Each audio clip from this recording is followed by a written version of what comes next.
How to resend unopened emails in Hubspot. To resend an unopened email in Hubspot, you currently need to follow a multi-step process. Since there's a no direct feature to resend emails specifically to non-openers, here's how you can do so. So create a new list of non-openers. First, you need to create a smart list that include contacts who received the original email but did not open it. This can be done by setting criteria in the list creation tools such as a marketing. So here on the second tab, there's a third tab, there's a marketing, and here in the marketing you have to go to the email section.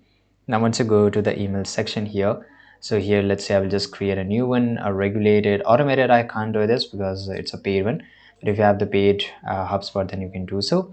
Now here let's say I want to choose this template.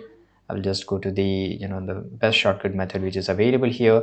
And now once I'm ready with the design, just go and click on review and send.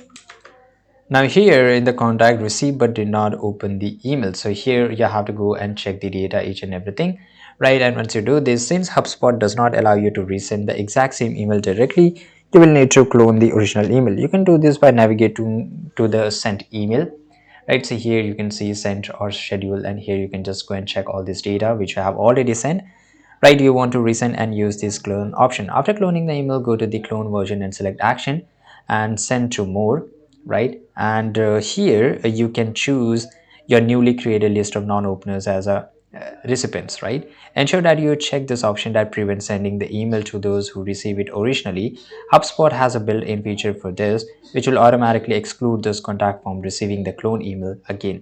Once you have selected your list, confirm, and here exclusion, click send to dispatch the email to your non-openers, right? Now here all errors must be clear. So for example, here you have to just go and check. For example, I like this one, right? And then I can just review and send, and then I can send it, right? So this process is somewhat cumbersome compared to the other platforms like MailChimp or Constant Contact, which offers one-click option for resending emails to non-openers. So this is it, but I hope you found this video useful. Subscribe.